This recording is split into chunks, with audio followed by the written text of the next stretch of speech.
Imaginez qu'un jour, vous vous réveillez avec une douleur dans les jambes. Monter les escaliers devient de plus en plus dur.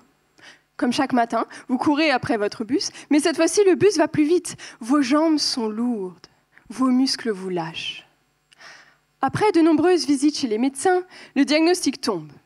Une maladie dégénérative du muscle, la myopathie des ceintures de type R2. Cela signifie que vos muscles fondent jour après jour sans jamais revenir. Vous allez devoir utiliser une canne pour vous déplacer jusqu'au jour où vous ne pourrez plus du tout marcher. Le pire, c'est que les médecins ne savent pas quand la maladie va se manifester. Elle peut bouleverser votre univers à 18 ans, comme elle peut arriver comme une fleur à 60 ans. Dans ma thèse, je souhaite comprendre pourquoi certains patients montrent les signes de la maladie seulement très tard dans leur vie et comment faire pour les retarder au maximum chez les autres patients. Pour ce faire, j'utilise des petits morceaux de muscles de patients atteints tôt et de patients atteints tard, et je compare leur ADN en jouant au jeu des différences. Et figurez-vous que je m'aperçois dans mes recherches que les patients qui déclarent les symptômes plus tardivement ont une capacité de contrer les effets de l'âge. Leurs cellules musculaires font une sorte de détox qui leur permet de mieux se réparer et de prolonger la vie du muscle. Leur corps lutte contre le vieillissement en se débarrassant de tous les débris de leurs cellules et des protéines endommagées. Cette détox, c'est l'autophagie.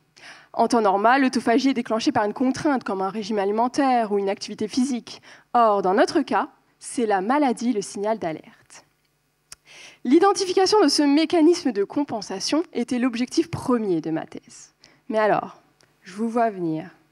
Pourquoi ne pas utiliser ce pouvoir extraordinaire qu'est l'autophagie pour empêcher l'arrivée des symptômes chez tous les patients ?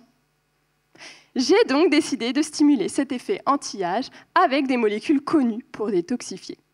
Pas besoin de les inventer, elles existent déjà dans la nature.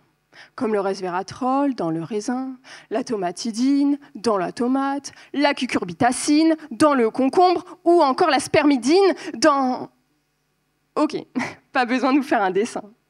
Je teste toutes ces molécules en laboratoire sur nos cellules musculaires issues de patients et ça marche. 5 d'entre elles s'avèrent être efficaces car elles aident les cellules malades à mieux se réparer, ce qui offre de belles perspectives de traitement pour cette maladie.